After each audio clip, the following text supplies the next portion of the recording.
आप सुबह सोकर उठते हैं और देखते हैं कि तकिए पर बहुत सारे बाल टूटे हुए गिरे हुए हैं। सुबह नहाने के लिए जाते हैं, नहाने के बाद देखते हैं कि जो बाथरूम की जाली है उस पर बालों का गुच्छा फंसा हुआ है। सुबह कंघी करने से भी डर लगता है।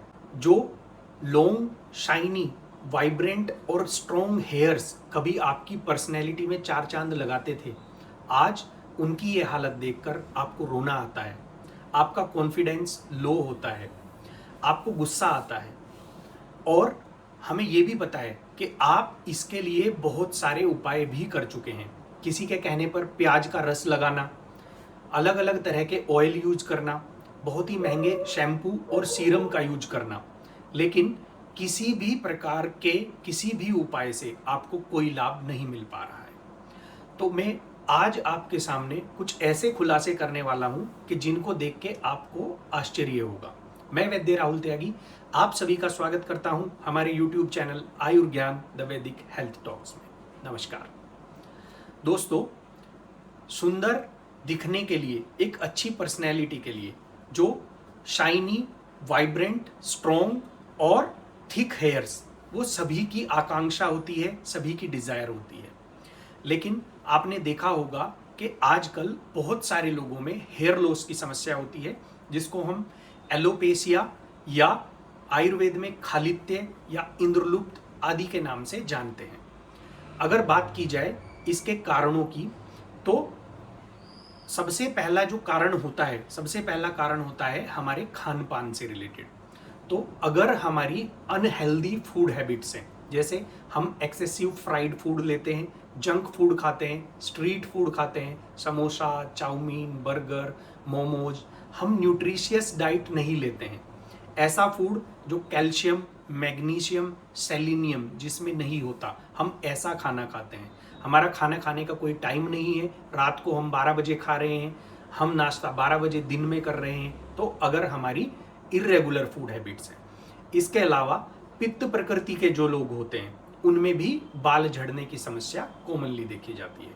जो लोग पित्त को बढ़ाने वाला खाना खाते हैं, जैसे एक्सेसिव अल्कोहल का सेवन करते हैं, स्मोकिंग करते हैं, बहुत स्ट्रेस में रहते हैं, एंजाइटी में रहते हैं, ऐसे लोगों में भी देखा जाता है कि बाल झड़ने की समस्या बहुत ज़्यादा होती है। आचार्य शारंगधर कहते हैं कि हमारे जो बाल या हमारे जो केस या हेयर्स होते हैं वो मज्जा धातु की उपधातु हैं। यानी कि आपने देखा होगा जो कफ प्रकृति के लोग होते हैं उनके बारे में कहा जाता है गंभीर बुद्धि स्थूलांग स्निग्ध केशो महाबल। उनकी जो बुद्धि होती है वो गंभीर होती है, इंटेलिजेंट लोग होते हैं, स्निग्ध केश, शाइनी हेयर्स होते हैं उनके। तो ऐसे लोगों में जो लोग जिनका मज्जा धातु अच्छी होती है उनके बाल अच्छे देखने को मिलते हैं। यानी कि हम किसी के बालों को देखकर उसके शरीर में जो मज्जा धातु है, उसका ब्रेन कैसा है, उसका भी अनुमान लगा सकते हैं। हमारे आचार्य ये भी कहते हैं, आयुर्वेद में ये भी कहा जाता है कि जो बाल होते हैं या हेयर्स होते हैं वो अस्थि धातु का मल होते हैं। यानी कि हमारी जो बोन्स है या हमारे शरीर में जो अस्थि धातु है उनका हमारा स्टेटस कैसा है, वो उनकी स्ट्रेंथ कैसी है उनकी संरचना, ये सब कुछ हमारे बालों को देखकर अनुमान लगाया जा सकता है। बात करेंगे हेयर लॉस के प्रकार की, तो जनरली आयुर्वेद के अनुसार दो तरह का हेयर लॉस देखने को मिलता है। सबसे पहला है खालित्य, जिसमें ग्रेजुअल हेयर लॉस होता है, धीरे धीरे बाल झड़ते रहते हैं। दूसरी जो समस्या है उसको हम इंद्रलुप्त कहते हैं या चाई या पूरा पड़ना भी कहा जाता है। एलोपेशिया एरिएटा हम उसे कहते हैं। उसमें क्या होता है, उसमें जो हेयर लॉस है वो पैचेस में होता है, तो इसको हम इंद्रलुप्त कहते हैं। अब बात करेंगे इसकी संप्राप्ति या पैथोलॉजी की, कि ऐसा क्यों होता है, ऐसा किस वजह से होता है कि हमारे जो बाल हैं वो ऐसे झड़ने लगते हैं। जनरली हमने जो कारण बताए हैं अभी तक, अगर एक आदमी, उसकी जाठराग्नि मांदे है, वीक है उसकी जाठराग्नि, उसके जो डाइजेस्टिव फायर हैं वो स्ट्रॉन्ग नहीं है, और वो जो कारण हमने बताए हैं, फ्राइड फूड है, ज़्यादा गुस्सा करना है, अल्कोहल का सेवन करना आदि, इनका रेगुलर सेवन करता है, तो उसके शरीर में क्या होता है, उसके शरीर में आम बनता है। और आम बनने के कारण उसकी जो बनने वाली धातुएं होती हैं, जो सबसे पहले धातु रस धातु बनती है, जिसको हम आम युक्त रस धातु या अपक्व आहार रस कहते हैं, तो इसके बाद बनने वाली सारी धातुएं, रक्त, मांस, मेद, अस्थि, मज्जा, शुक्र, सभी धातुओं में आम या अपक व आहार रस मिक्स हो जाता है, तो जिसकी वजह से शरीर में वायु, पित्त, कफ और रक्त ये चारों दोष एक साथ एग्रावेटेड होते हैं। जनरली वायु और पित्त के एग्रावेट होने की वजह से बाल झड़ना शुरू होते हैं और बढ़े हुए कफ और रक्त दोष की वजह से जो हेयर फॉलिकल्स होते हैं वो बंद हो जाते हैं, ब्लॉक हो जाते हैं, जिसकी वजह से नए हेयर्स की ग्रोथ नहीं हो पाती है। तो अगर हम देखें कि केवल बाहर तेल लगाने से बालों पर या हम कोई महंगा शैम्पू यूज करने से हम ऐसा हो सकता है कि हमारे जो बाल हैं उनकी ग्रोथ प्रॉपर हो जाए या वो शाइनी हो जाए या स्ट्रॉन्ग हो जाए, तो ये वही बात हो गई जैसे कि एक बिल्डिंग है, उस बिल्डिंग को आपने बाहर से अच्छा प्लास्टर कर दिया है, अच्छा कलर कर दिया है, लेकिन उसकी जो नींव है वो कमजोर है। तो ऐसे ही अगर हमारा शरीर सही नहीं होगा तो बाहर केवल सिर पे, केवल बालों पर तेल लगाने से या महंगे शैम्पू यूज करने से या सीरम यूज करने से हमारे बालों की समस्या दूर नहीं होने वाली है। तो बात करेंगे हम इसके मैनेजमेंट की, चिकित्सा की, तो हमें क्या करना चाहिए। तो सबसे पहला तो निदान परिवर्जन, जो जो बाल झड़ने के कारण है हमें उन्हें दूर करना होगा, हमें अपनी आदतों को सुधारना होगा। दूसरा, हमें शरीर का शोधन करना है, डिटॉक्सिफिकेशन करना है। तो शोधन में जैसे किसी आयुर्वेदिक वैद्य की सलाह अनुसार हमें वमन यानी कि मेडिकेटेड एमेसिस, जो बढ़ा हुआ कफ है उसको उल्टी के द्वारा बाहर निकालना, या विरेचन मेडिकेटेड पर्गेशन यानी कि जो बढ़ा हुआ पित्त है उसको शरीर से पर्गेशन यानी कि विरेचन या मोशन के थ्रू बाहर निकालना। इसके अलावा नस्य, आयुर्वेद में बताया गया है नासा ही सिरसो द्वारम, तो सिर से संबंधित जितने भी रोग होते हैं, चाहे वो खालित्य या बाल झड़ना ही क्यों ना हो, उसमें नाक में मेडिसिन डालना या नस्य करना एक श्रेष्ठ चिकित्सा है। तो हम क्या कर सकते हैं, अणु तेल होता है उससे नस्य कर सकते हैं, भृंगराज का तेल होता है, तूरक तेल होता है, इनसे हम नस्य कर सकते हैं। इसके अलावा एक रक्त मोक्षण थेरेपी होती है जिसको हम ब्लड लेटिंग बोलते हैं, जिसमें लीच की हेल्प से हम जहाँ पे बाल झड़ रहे हैं या हमें इंद्रलुप्त हो गया है, जहाँ पे पैचेस में हेयर लॉस है, वहाँ पे या तो लीच लगा के या फिर अलाबू यानी कि जो कपिंग थेरेपी होती है उससे हम वहाँ से कुछ ब्लड निकाल सकते हैं, जिससे वहाँ का ब्लड सर्कुलेशन इंप्रूव होता है और वहाँ के जो हेयर फॉलिकल्स ब्लॉक हो गए हैं उनको दोबारा खोला जा सकता है। लेकिन ये किसी कुशल आयुर्वेदिक वैद्य की सलाह अनुसार ही करना चाहिए। अब बात करेंगे आहार की, तो हमें फ्रेशली प्रिपेयर्ड ताज़ा घर का बना हुआ खाना खाना चाहिए। हमें डिफरेंट कलर्स की, जैसे green colour, yellow colour, red colour की अलग अलग तरह की सब्जियों का सेवन भी हमें अपने खाने में करना चाहिए।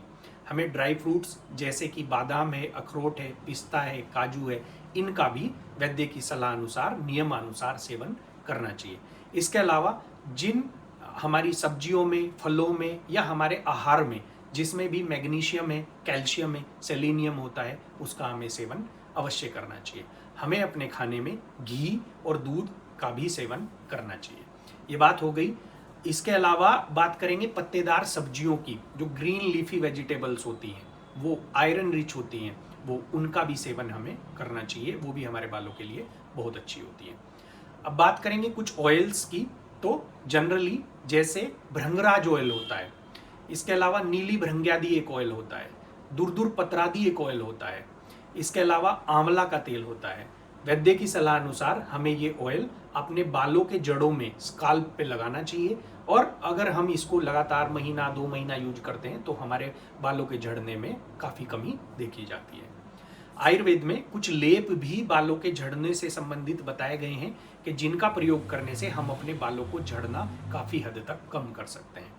जिसमें सबसे पहला लेप है, हमें करना क्या है, अगर हमें फ्रेश आंवला मिल जाए तो फ्रेश, नहीं तो आंवले का चूर्ण, और उसमें हमें क्या करना है, उसमें हमें शहद जो है और तिल, काले तिल जो होते हैं, वो काले तिल पीस के और शहद मिला के एक अच्छा सा लेप बनाए और उसे सिर पे लेप करना चाहिए। अगर मेल है, पुरुष है, तो वो अपने बालों को निकाल दे और उसके बाद स्काल्प पे उसका लेप करे, तो जो हेयर फॉलिकल्स ब्लॉक हो गए हैं उनको खोलने का काम वो करता है। इसके अलावा बालों को झड़ना भी रोकता है। फीमेल्स डायरेक्ट ऐसे ही बालों के ऊपर लगा सकते हैं।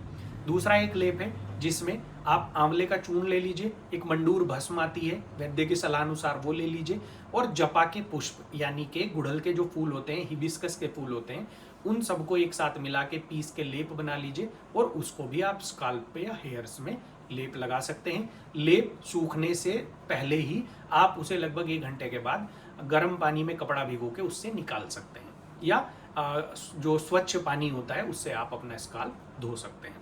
तो ये बात हो गई लेप की।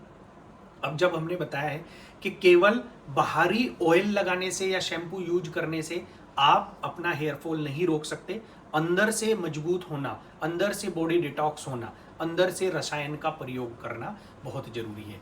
जैसे कि सर्दियों का सीजन आने वाला है, सर्दियों के सीजन में आपको आंवला, चुकंदर यानी कि बीटरूट, गाजर, इसके अलावा छोटा टुकड़ा अदरक, कच्ची हल्दी, करी पत्ता, हरा धनिया, इनका एक जूस बना लीजिए और रोज सुबह जूस पीजिए। तो ये आपके बालों की हेल्थ बढ़ाने में बहुत अच्छा होता है और आपको स्ट्रॉन्ग, वाइब्रेंट, शाइनी और चमकदार हेयर्स इसको पीने से अगर आप 2-3 महीने इसका सेवन करते हैं तो आपको देखने को मिलते हैं। इसके अलावा आपको और वैद्य की सलाह अनुसार आप जैसे नारसिंग रसायन है, ब्रह्म रसायन है, आमलकी रसायन है, भृंगराज रसायन है, नवायस लो है, ऐसी कुछ औषधियाँ हैं, ऐसे कुछ रसायन हैं जिनका सेवन अगर आप सामान्य रूप से जितने दिन आपके वैद्य आपको बताते हैं अगर आप करते हैं तो आपको उसके आपके पूरे शरीर में बहुत लाभ देखने को मिलते हैं, स्पेशली आपके बाल बहुत अच्छे हो जाते हैं। आप एक काम और भी कर सकते हैं कि आंवले का चूर्ण ले लीजिए 1 चम्मच, रोज सुबह उसमें आधा चम्मच गाय का घी मिला लीजिए और उसमें शहद मिला लीजिए 1 चम्मच, और उसको आप रोज सुबह खाली पेट उसको लीजिए रसायन काल में, तो वो एकदम आंवला की रसायन की तरह काम करेगा और आपके बालों के लिए बहुत ही अच्छा कार्य करता है। इसके अलावा भृंगराज के बारे में आपने सुना होगा, भृंगराज का जूस आप 10 ml रोज सुबह खाली पेट ले सकते हैं, वो भी बालों के लिए बहुत अच्छा है। एलोवेरा और आंवला, इसका जूस 20-20 ml आप 1 कप पानी में डाल के रोज सुबह खाली पेट लीजिए, बॉडी को डिटॉक्स करेगा, आपकी शरीर से जो आम है टॉक्सिन से उनको फ्लश आउट करने का काम करेगा और इसके अलावा आपके बालों के लिए बहुत ही अच्छा है।